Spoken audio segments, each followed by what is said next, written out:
pimpinan Purnawirawan Letjen Haji Muklas Sidik dengan segenap pengurus Yayasan As-Sidik Islamiyah dan para donatur kiat sehat menghadiri seminar terapis full body massage yang diselenggarakan di Gedung Sega Kompleks Masjid Merah Mendalam Duren, Sewu Pandaan pada hari Sabtu tanggal 30 bulan Januari 2021.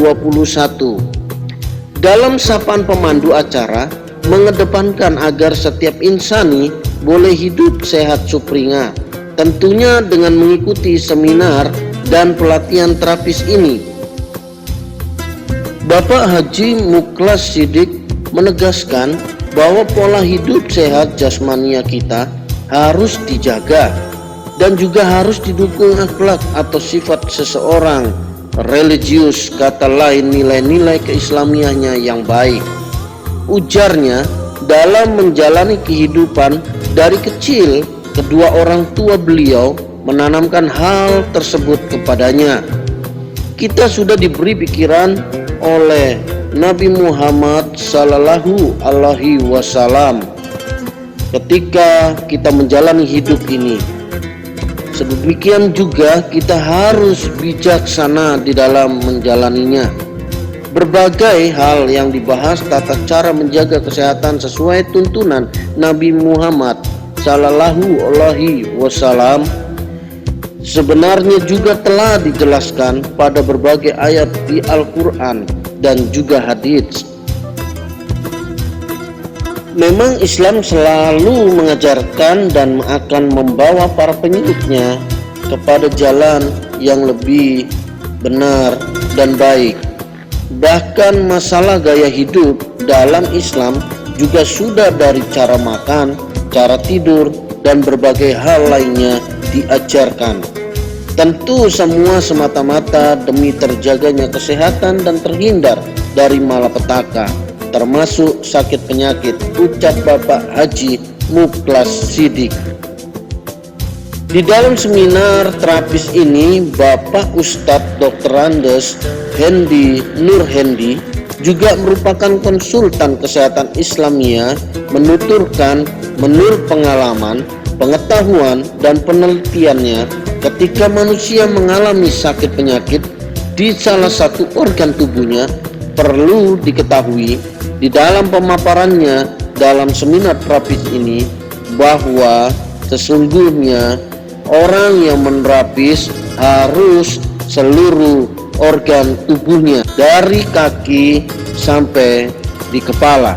Penunjang lainnya seperti jamu dan pijat adalah satu paket di dalam melayani terapi bagi penderita. Tidak sempurna bila hanya tempat di mana bagian tubuh yang sakit disentuh, melainkan harus menyeluruh. Para pembina dan pengurus Yayasan As-Sidik Islamiyah, kepada yang terhormat Bapak Laksamana Madya atau Letnan Jenderal TNI Marinir Bapak Haji Muklas Sidik, yang terhormat Ibu Wiwi Hayati selaku istri beliau, serta Ibu Sri. Beliau adalah pembina, pengurus, serta penyandang tunggal di Yayasan As-Sidik Islamiyah. Yang kami hormati Bapak Dr. Andes Hendi Nur Hendi selaku instruktur kesehatan tradisional dan ahli pengobatan tradisional ramuan Indonesia, serta konsultan kesehatan secara Islami. XYZ tidak perlu khawatir. Tinggal tadi daya juang tadi yang dinilai Allah. Kalau dia tersosialis di otaknya mencari duit, memeras pasien, jauh pandai dengan lebih mulia, jauh pandai dengan lebih hebat. Dan di mata Allah. Oleh karena mari kita tanamkan hal-hal seperti itu.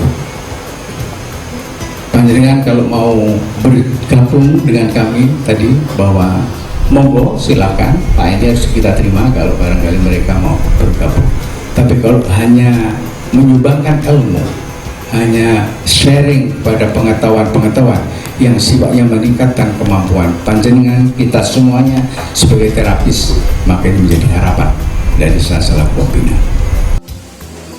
Jadi dibolehkan seorang penyehat tradisional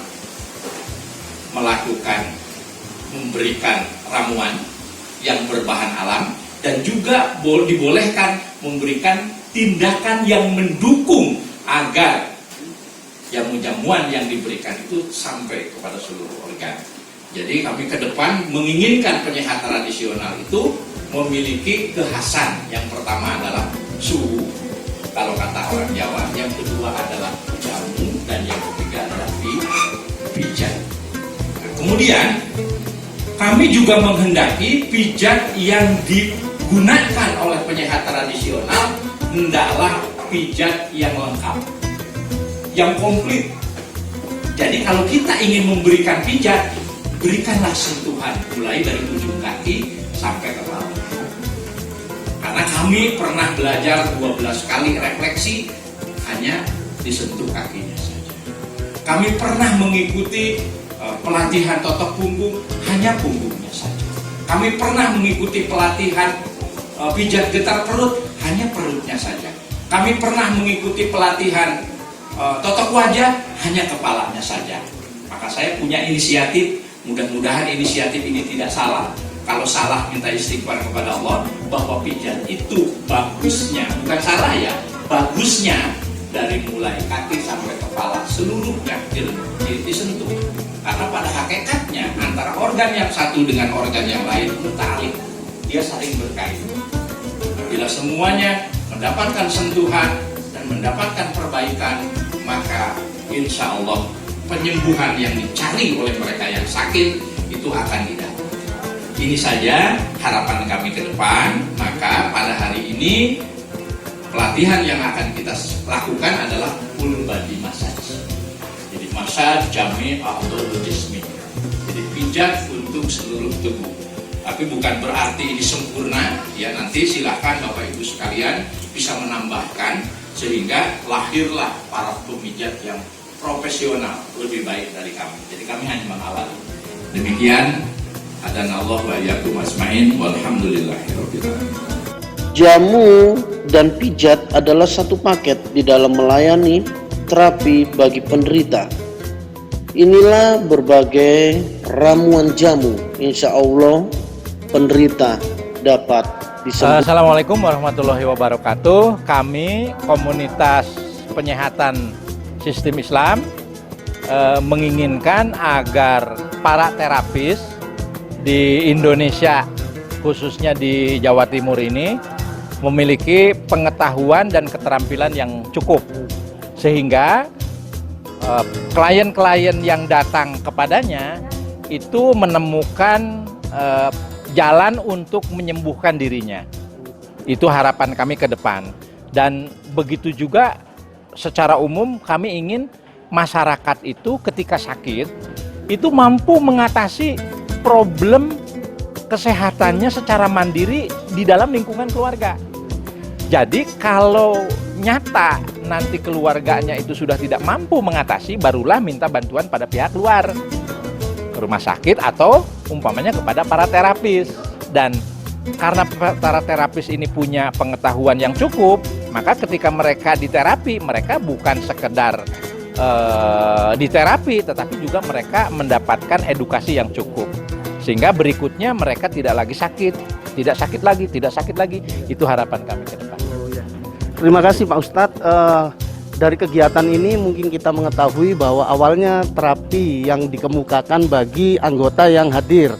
Dan ketika anggota yang hadir, mereka boleh melihat di dalam kehidupannya, mungkin ada yang sakit, mereka untuk mempraktekkan begitu ya Pak Ustadz. Dan ketika mereka mempraktekkan, mereka edukasinya juga kepada orang lain sekitarnya, juga untuk menyebarkan. Ya, ini kabar baik bagi kita semuanya, karena Pak Ustadz Hendy ini ya salah satu pakar di dalam terapis, dalam kesehatan, khususnya yang di gedung tempat Masjid Merah ini ya Pak ya.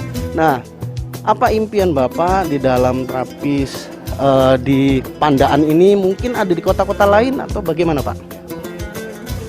Sebetulnya saya berharap juga semua terapi di tempat lain itu memiliki keilmuan dan keterampilan yang juga cukup.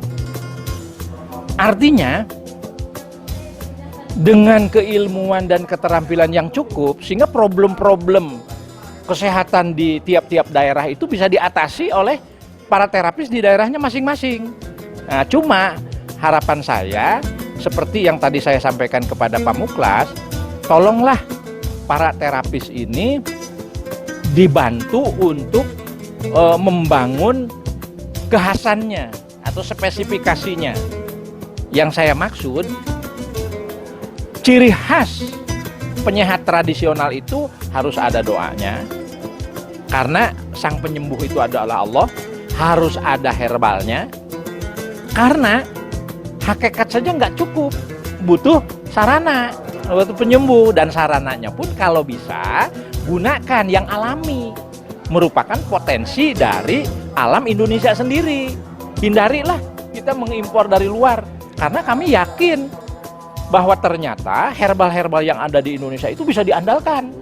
Bahkan banyak luar pun bahan-bahannya dari kita. Nah, kemudian setelah diberi herbal juga perlu supporting. Itu sarana penunjang, seperti ototnya dilenturkan, lemak-lemak yang menyumbatnya diurai, sarafnya diaktifkan. Berarti kan butuh pijat. Tapi mijat pun jangan lokal, artinya hanya kakinya saja, hanya kepalanya saja, hanya punggungnya saja. Sebisa mungkin kalau mijat klien itu lengkap dari kaki sampai kepala, karena akan berkait. Sehingga benar-benar merasakan, oh ternyata penyehat tradisional itu bisa diandalkan dalam mengatasi problem penyakit itu. Ya, terima kasih pemirsa. Ini adalah salah satu wawancara dengan Bapak Ustadz Hendy, di mana kegiatan ini tentunya saya mengambil kesimpulan bahwa menciptakan atau mencetak para terapis-terapis yang untuk di kota-kota di mana mereka ditempatkan. Dan kemudian ketika mereka ditempatkan di satu kota, mereka bisa menterapis orang dengan satu catatan, mereka harus ingat bahwa penyembuh itu adalah Allah. Dan Allah juga memakai sarana yang telah diciptakannya, yaitu seperti herbal yang sudah beliau Bapak Ustadz ciptakan. Ini juga sarana untuk membantu tentunya di dalam penyembuhan. Dan satu hal yang saya garis bawahi juga, bahwa biasanya para terapis itu hanya menerapis di mana yang bagian tubuhnya sakit. Tapi ketika saya mendengar wawancara ini, bahwa terapi sesungguhnya itu harus menyeluruh dari telapak kaki sampai ujung, yaitu kepala. Ya, terima kasih kesempatan siang hari ini Radar Nasional memberitakan dari Pandaan Masjid Merah. Kita memberikan apresiasi bagi Pak Ustadz. Jaya selalu, sukses dan sehat selalu Ustadz. Assalamualaikum warahmatullahi wabarakatuh. Terima kasih.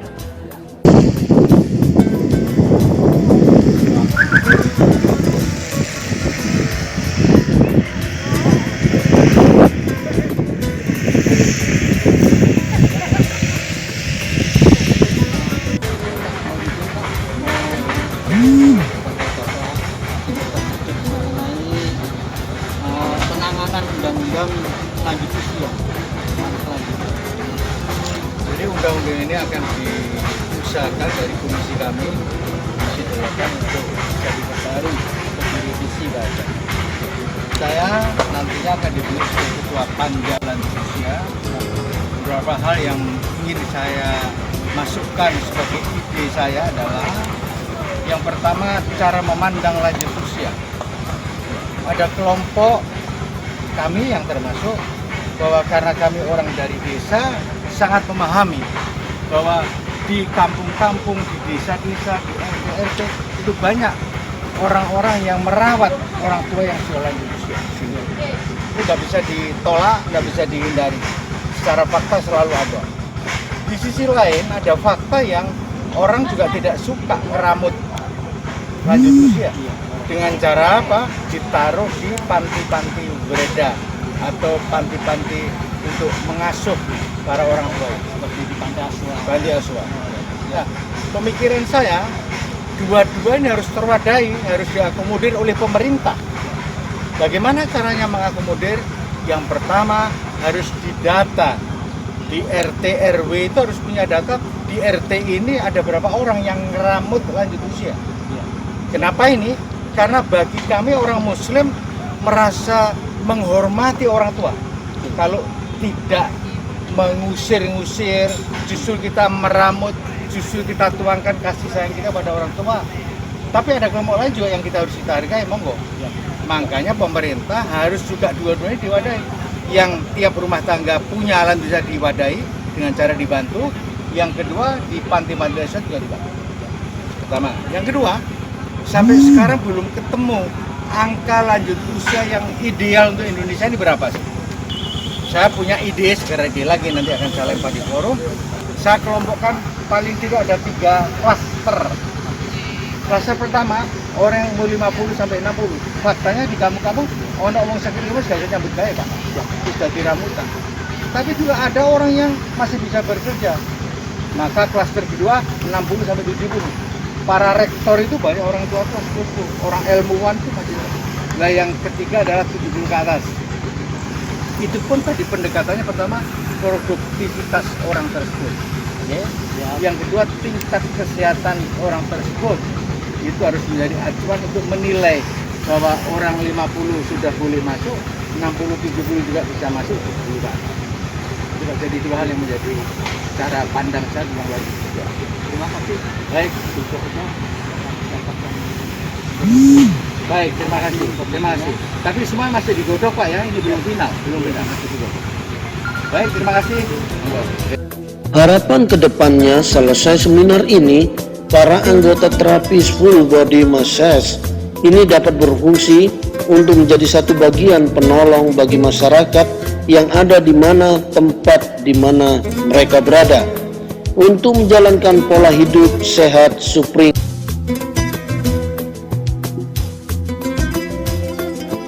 serta impian dari Bapak Haji Mukhlas Siddiq mengenai undang-undang lanjut usia direalisasikan di Republik Indonesia ini. Reporter Radar Nasional memberitakan.